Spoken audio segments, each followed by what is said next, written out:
Timeline, 5000 ans d'histoire, Richard Fremder. Bonjour à tous. Ça démarre toujours comme ça, par une bonne intention. C'est ce qu'on dit, l'enfer est toujours pavé de bonnes intentions. Alors, on veut sauver les hommes de l'alcool, protéger les familles, ramener l'ordre moral. On veut guérir l'Amérique. Mais ce que les États-Unis vont vivre à partir de 1920 n'a rien d'une convalescence. C'est une descente, une décennie de violence, de double discours, d'hypocrisie politique et de criminalité organisée à une échelle jamais vue. Pendant 13 ans, la fabrication, la vente et le transport d'alcool deviennent illégaux sur l'ensemble du territoire américain. Officiellement, l'alcool est banni pour préserver la nation, encourager la tempérance, rendre les citoyens meilleurs. En réalité, il ne disparaît jamais. Il change de visage, il entre en clandestinité et l'Amérique avec lui. Derrière les façades closes des speakeasies, les fameux bars clandestins, on danse sur du jazz, on trinque en cachette, on négocie des pots de vin. La police détourne les yeux, parfois la loi aussi. La boisson coule à flot dans les villes, les caves, les arrière-salles et dans les veines du pays. L'État croyait contrôler une habitude, il découvre en fait qu'il a réveillé un monstre parce qu'interdire, ce n'est pas empêcher. Et ce que la prohibition interdit, eh bien elle va surtout le rendre rentable, en tout cas pour certains. Elle consacre des figures nouvelles, certains deviennent millionnaires, d'autres dissimulent leur distillerie derrière des pharmacies, des criminels deviennent des icônes, comme Al Capone évidemment, qui transforment Chicago en capitale du crime. Finance lui-même des soupes populaires avec l'argent du trafic, tout en faisant exécuter ses rivaux à la mitraillette. Mais la prohibition, c'est pas seulement l'histoire des gangsters, c'est aussi celle des échecs du pouvoir, des contradictions d'une société et du poids des idéaux mal appliqués. C'est aussi et surtout l'histoire d'une croisade morale, on va le voir, détournée par l'argent, d'un État qui perd la main, d'un peuple qui se rit aussi des lois et qui en meurt parfois, parce qu'à force de distiller dans l'illégalité, on fabrique des alcools frelatés, toxiques, dangereux, on mélange, on coupe, on triche et, du coup, on enterre. Et puis, il y a l'autre scène, celle des bureaux, des couloirs du Congrès, des caves du Sénat, pleines de bouteilles pendant que les rues se remplissent de cadavres. En tout cas, c'est une image. C'est surtout une histoire de lobby, on va le voir. La prohibition devait moraliser l'Amérique. En fait, elle l'a quand même fracturée. Elle a sapé la confiance dans les institutions. Elle a légitimé la corruption comme mode de gouvernement. Elle a semé les bases du crime organisé moderne. Jusqu'à ce que... Et pourtant, cette période est quand même fascinante, aussi fascinante que trouble, parce qu'elle interroge pourquoi une société décide-t-elle de bannir quelque chose d'aussi ancré que l'alcool ? Pourquoi une loi votée à une écrasante majorité devient-elle si vite une mascarade ? Et pourquoi malgré ses effets désastreux, certains rêvent-ils encore, pourquoi pas aujourd'hui, de moraliser la société par la contrainte ? Ce qu'on va explorer dans cette émission, c'est pas seulement une période de l'histoire américaine.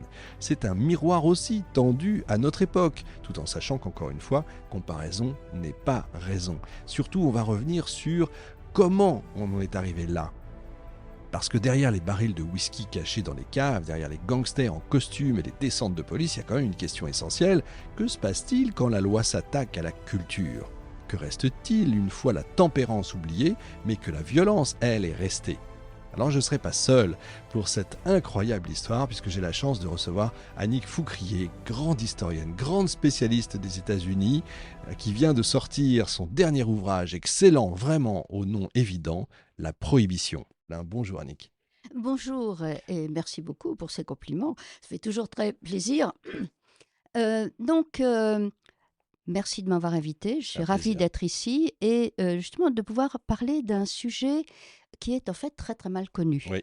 Alors, en effet, vous dites l'enfer est pavé de bonnes intentions, mais on dit aussi le chemin vers l'enfer est pavé de bonnes intentions. C'est ça qui est intéressant d'ailleurs, c'est comment on en est arrivé là, et votre livre le dit bien, comment on en arrive à ça. Objectivement, moi d'ailleurs, la prohibition pour moi, c'était 5-6 ans. En fait, je me suis rendu compte que c'était beaucoup plus long que ça, et que le chemin pour y aller n'est pas si simple, mais il a une évidence. En fait. Exactement, il y a une logique derrière.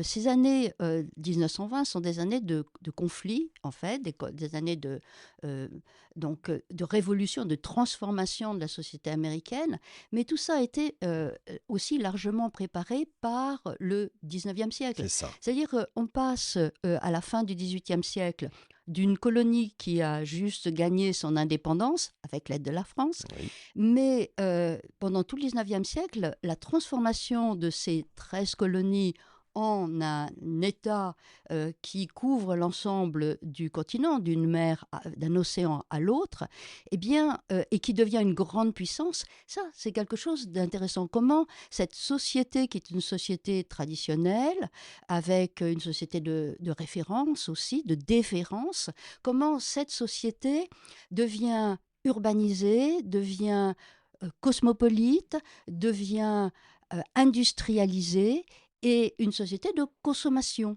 Donc, on a cette transformation et finalement, l'histoire de la consommation de l'alcool avec ses excès est un révélateur de cette évolution de la société et comment les rapports de force se nouent justement pour essayer bah, de gagner le plus d'argent C'est possible. ça. Parce que, D'abord en fait, c'est canaliser ça. et ensuite gagner de l'argent, hein. Voilà, Parce voilà. que finalement, c'est C'est toujours le nerf de la guerre. oui, et on se rend compte que c'est une motivation Ouais, qui est importante. Et on passe de cette société de production à une société de consommation. Et pour consommer, il faut de l'argent. exact. Donc, il y a c'est un problème qui est un problème de santé publique, bien sûr, parce que l'alcoolisme provoque des dégâts importants sur la santé. C'est un problème social aussi, parce que l'alcoolisme entraîne des fractures dans les familles, des violences.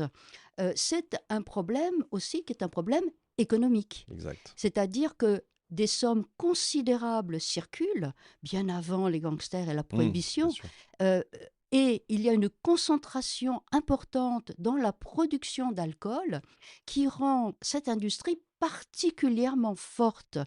Et on en parle en général relativement, on en parle peu, mais pourtant, elle joue un rôle à chaque fois dans les différentes étapes de la construction euh, de la nation De ce pays, américaine. ouais, c'est ça, effectivement. On le voit bien d'ailleurs dans un film que j'adore, qui est pour moi un des plus grands films du monde, c'est L'homme qui tua Liberty Valance, où on voit je sais pas si ça vous parle, avec John Wayne, bon, ce film je crois que, enfin, je sais plus, mais on s'en fiche, où on voit cette société qui passe de celle des westerns, justement, à cette société qui devient légale, le Congrès qui prend sa place, et qu'effectivement, et vous le dites dans votre livre, c'est dans les saloons qu'on votait.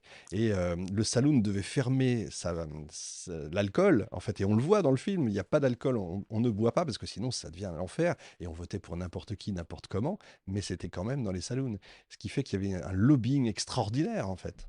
Alors oui, et là aussi, c'est le problème, c'est le versant politique Ouais, c'est ça, du c'est problème ça. de l'alcoolisme, c'est-à-dire que, et qui commence à se poser dès les débuts de la jeune République, parce que, au contraire de la société coloniale, les hommes ne sont plus, puisque les femmes, on n'en parle pas encore, Pas encore. mais les hommes ne sont plus des sujets, C'est ils ça. deviennent des citoyens. Ouais, c'est ça. Un citoyen, c'est celui qui vote.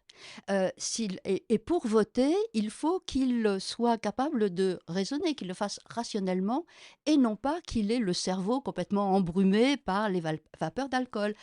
Et donc, il y a d'une part ceux qui, au contraire, se disent on va leur donner à manger, on va leur donner à boire, ils vont voter pour nous. C'est aussi, à vrai dire, ce qu'a fait George Washington. Absolument, ouais, c'est vrai. La première fois qu'il se présente à la Chambre des Il l'a pas bourgeois de la fait, Virginie, eh bien, il arrive comme ça et il n'est pas élu. c'est ça. Il voit ce que font les autres, il comprend, et la fois suivante, eh bien, il y a de la bière, il y a du rhum, il y a tout ce qu'il faut pour satisfaire les électeurs. Et il est élu.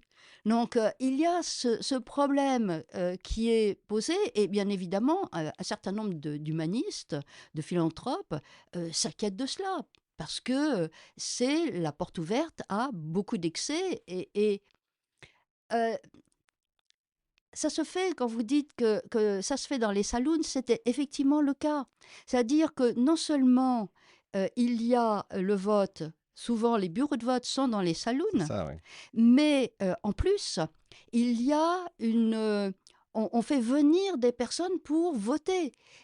Et c'est la possibilité de la corruption, c'est la Mais c'est ça. possibilité de Mhm. truquer les votes. Et ça, c'est vraiment un problème qui fait que beaucoup de personnes sont hostiles à ce commerce de l'alcool qui charrie avec lui tellement de problèmes, Mhm. donc les problèmes sociaux, problèmes politiques, problèmes économiques, problèmes moraux, etc.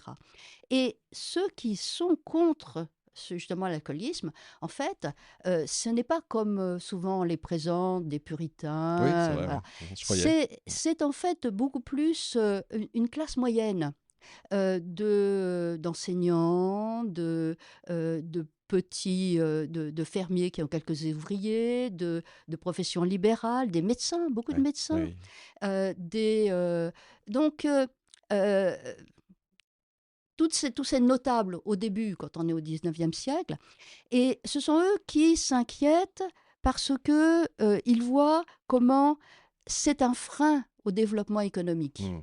Parce que ces hommes qui vont donc qui vont dépenser tout leur argent au saloon, eh bien, leur famille se trouve dans la C'est la misère. misère absolue. Oui. Ils ne peuvent pas consommer. D'autre part, ils ne sont pas en état de C'est travailler. l'absentéisme, c'est tout Il ça. y a Ouais, bien sûr. l'absentéisme, effectivement, Mhm. le lendemain des jours de paye. Et ce sont dans ce cas-là, ils sont empêchés d'avoir une certaine ascension sociale.